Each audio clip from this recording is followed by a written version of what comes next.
In this video, we're going to be looking at Lewis structures of very, very basic things. So you should have already watched the videos that tell you how to take the Lewis structure of an element, an ion, an ionic compound, and then very, very simple covalent compounds.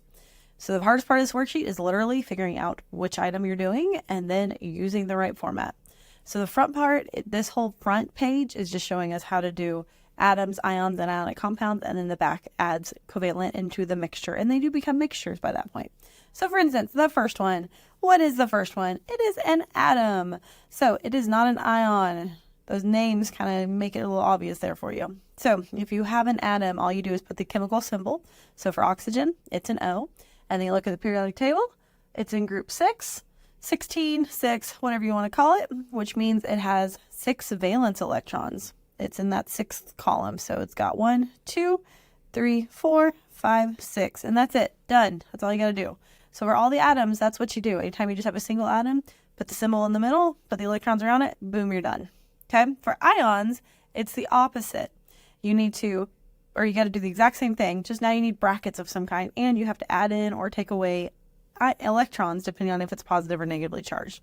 So for instance, selenium. So we have Se.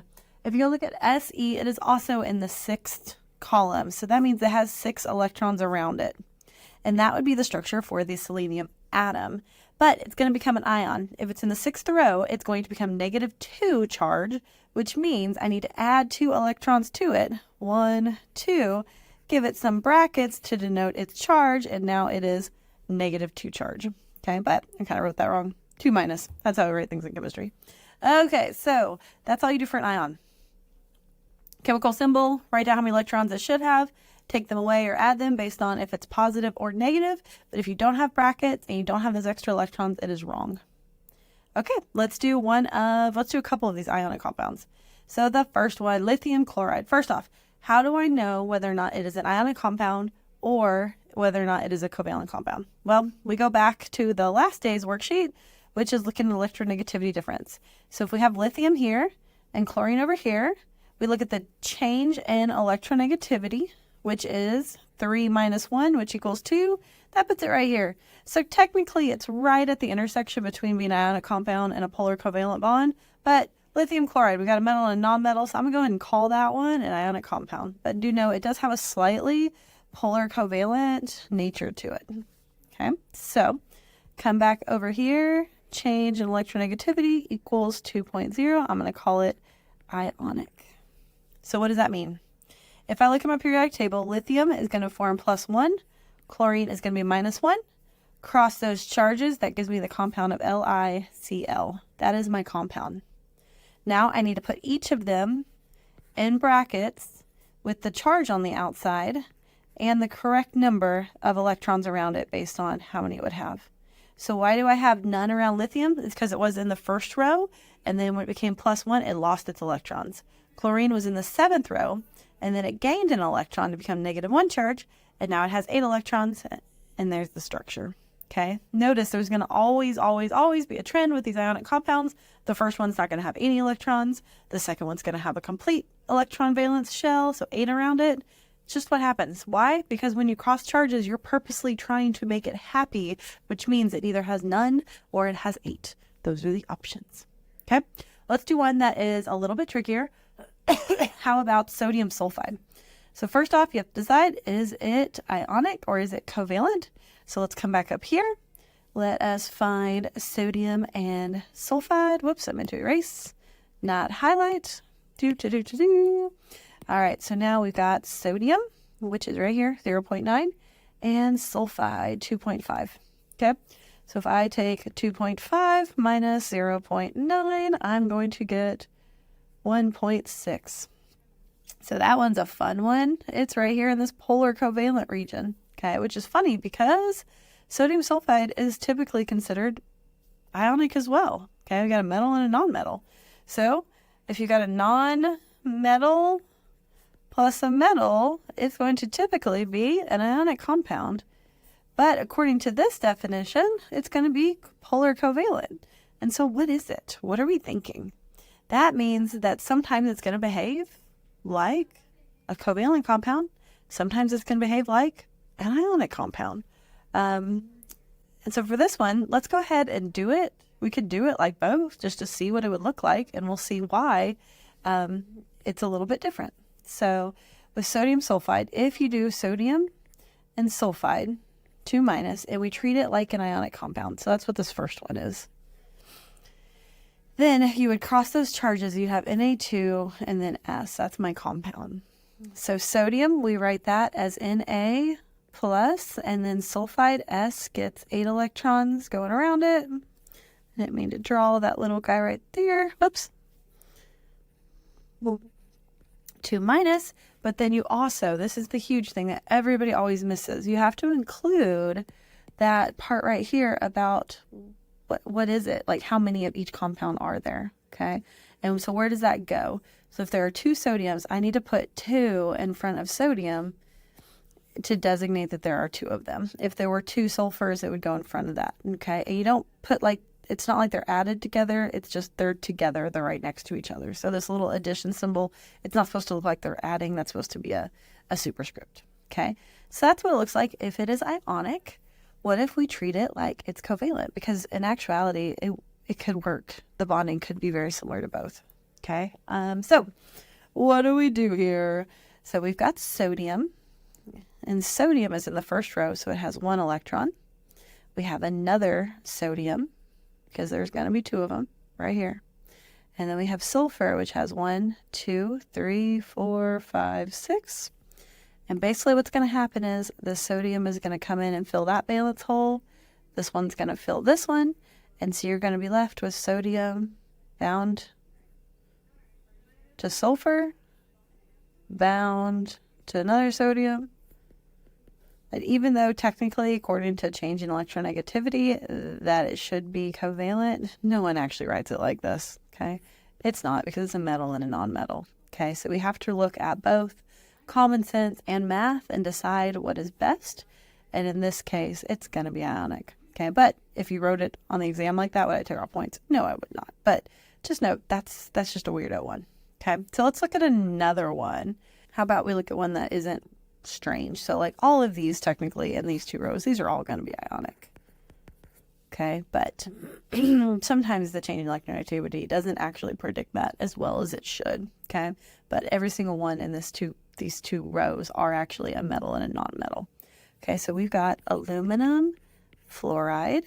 Okay, I'm not going to give away the subscripts. So first off, we've got aluminum, which is right here, and then we have fluorine, which is right here. So we've got 4 minus 1.5. That's going to give me 2.5, which is, as it should be now, finally an ionic bond. Okay, so change in electronegativity equals 2.5. Okay, so now what do I do with this? How do I make my compound? So aluminum is going to form a 3+ charge. Fluorine's going to be -1. Cross those charges, and it becomes AlF3.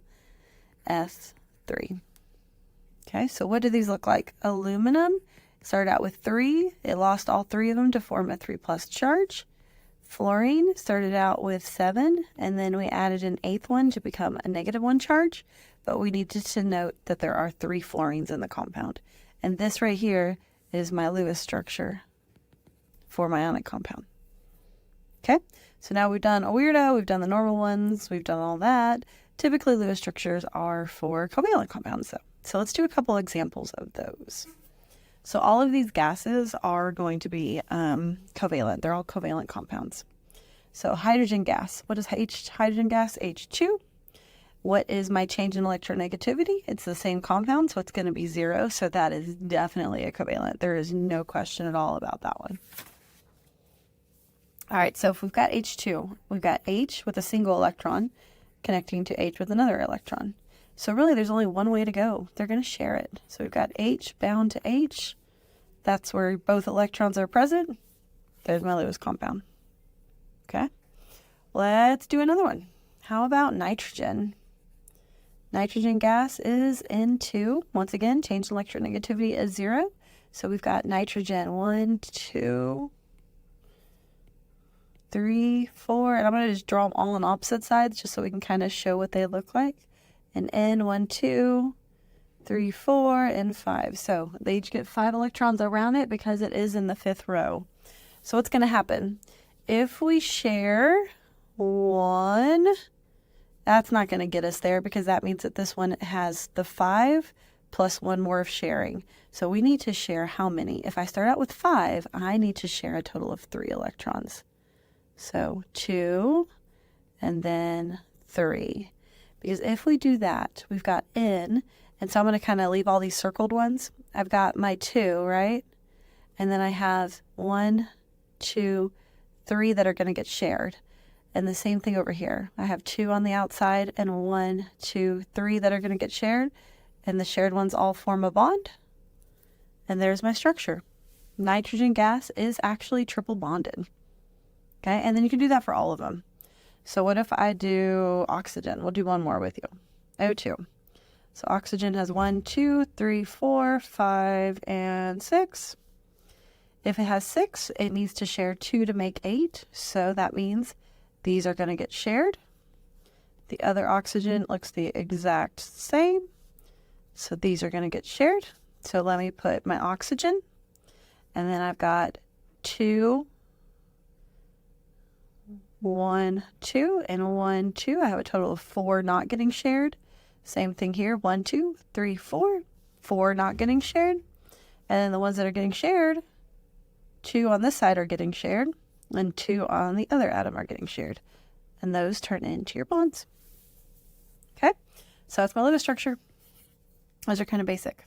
Okay, so now we get down over to our next compounds. Which one do we want to do? Let's pick, how about ammonia? Ammonia, NH3. So I come back up here, and I'm going to look at ammonia. So we've got nitrogen and hydrogen. If I take 3 minus 2.1, that's going to give me 0.9. That is definitely covalent. Okay, and so ammonia is going to be covalent. So when we're looking down here, we've got NH3, so nitrogen has 1, 2, 3, 4, 5 valence electrons, all from our periodic table. Hydrogen has 1, but there are 3 of them. Okay, which is good because we've got ammonia with 5. How many bonds does it need to become 8? It needs 3 more. So 1, 2, 3. So guess what? This one shares here, this one shares here, and this one shares here. To make it look like N with H's all around it. Okay, so that's my 3 electrons from nitrogen that are shared. Each hydrogen had to share its electron. And then what's left? What's left is these non-bonding pairs is what it's called. So those are my remaining 2 electrons, and those just get put on that central atom. And that's ammonia. So what about ammonium ions? So now we've got an ion. Same process. Nitrogen has 5. Okay. Hydrogen has 1. But what about this plus? What do I do with the plus? Plus means I lost an electron. So if this molecule lost an electron, I need to go to the ammonia, the central atom there, and erase one of my electrons. I've now erased 1. What does that mean? It means that, I forgot to draw one of my hydrogens. I've got 4 hydrogens now, okay? It means that I need, in order to get 8, I have to share 4 electrons because I've got 4 and I need to get 8. So I need to share every single one of these these electrons, and that means every single hydrogen gets 1 of those electrons for sharing, leaving us with nitrogen in the middle, hydrogen all around it, and we're done, okay? Because these are the original 4 nitrogen electrons. It lost 1, remember? So it doesn't have a 5th one. Nothing's floating around, and these are all the original hydrogen electrons that get shared, okay? And I'm just drawing it with the little ball, the bond like this. Normally, once we get good at it, I'm just going to draw it like this, okay? So now, one last thing. Remember up here, what did we do to denote that it was an ion? We drew those brackets. So in drawing those brackets, I need to do the same thing because this is now an ion. So I draw my brackets, put a plus, and I'm done, okay? So when you're doing all of these compounds, your first job is to decide, and I don't know, is that Is that an ionic compound or is that a covalent? One way you can tell it's covalent is the prefix. Remember the prefixes? So anything that has prefixes is going to be covalent. And so you should be looking at not only the change in electronegativity, but you should also be looking at whether or not you have a metal and a non-metal, and you should also be looking at the naming. So let me kind of write that down here. So how to decide if ionic, number one is the name. So absence of prefixes, because if it doesn't have prefixes, it could be ionic, okay? The second way is looking at whether or not you have a metal plus a non-metal. If you have two non-metals, it's never going to be ionic, okay? So a metal plus a non-metal leads to it being ionic. And then the third way is looking at the change in electronegativity, okay? And so those are our big things that we're looking at. So give this a try, do this whole worksheet and see what you can figure out. And then for the next lecture, we are going to be looking at more complicated covalent compounds.